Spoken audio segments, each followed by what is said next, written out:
Nous avons pu voir dans la précédente leçon comment exporter une ou plusieurs images dans des formats différents comme le JPEG ou le DNG.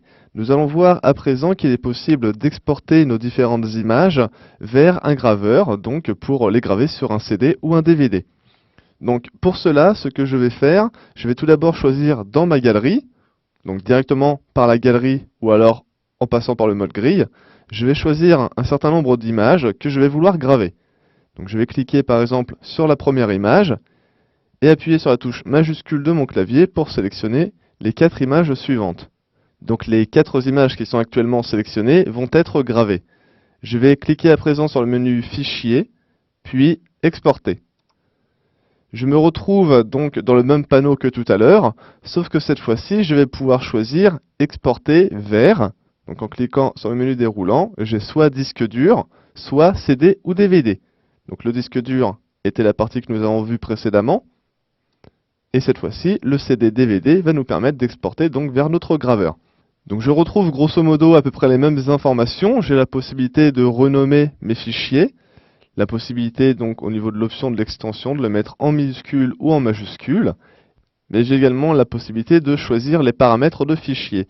Donc soit rester en JPEG, soit passer en DNG.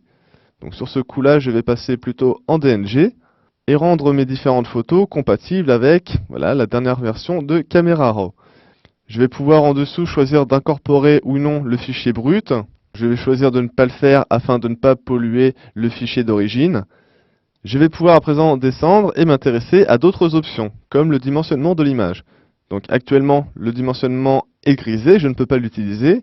Donc ce dimensionnement, cette option, ne va fonctionner qu'avec certains types de formats, comme par exemple, si je prends le format PSD au lieu du DNG, je peux apercevoir que les options en dessous ne sont plus grisées et j'y ai accès. Je vais pouvoir par exemple redimensionner en cochant la case redimensionner et pouvoir afficher une nouvelle largeur et hauteur pour mes images. Je vais également pouvoir jouer sur la netteté, donc une netteté soit pour l'écran, soit pour l'impression. En dessous, je vais pouvoir choisir des options propres aux métadonnées. Et enfin, la dernière fonction va me permettre d'ajouter un filigrane. Donc dans cet exemple, nous allons rester sur le format DNG. Donc je le rechoisis. Les options sont grisées à nouveau. Et je vais pouvoir à présent exporter donc mes différentes photos vers mon graveur. Donc pour cela, je clique sur Exporter. Et une nouvelle fenêtre apparaît sur mon écran.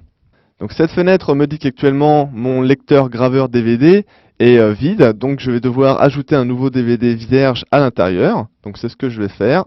J'insère un DVD vierge dans mon lecteur. Je patiente quelques instants le temps que mon ordinateur le repère. Voilà, le DVD est repéré par le système. Il m'affiche un nouveau menu avec la vitesse de gravure.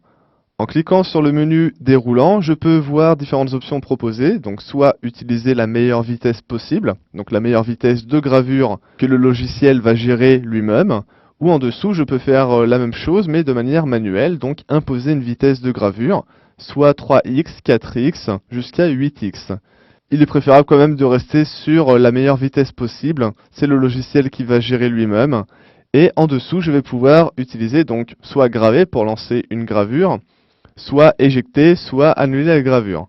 Donc nous allons continuer, nous allons appuyer sur graver, et une nouvelle fenêtre donc apparaît avant de commencer vraiment la gravure, qui va nous proposer donc de mettre un nom à ce nouveau DVD. Donc nous allons, par exemple, s'il s'agit de photos de vacances que nous gravons, nous allons pouvoir appeler ce CD Mes Vacances.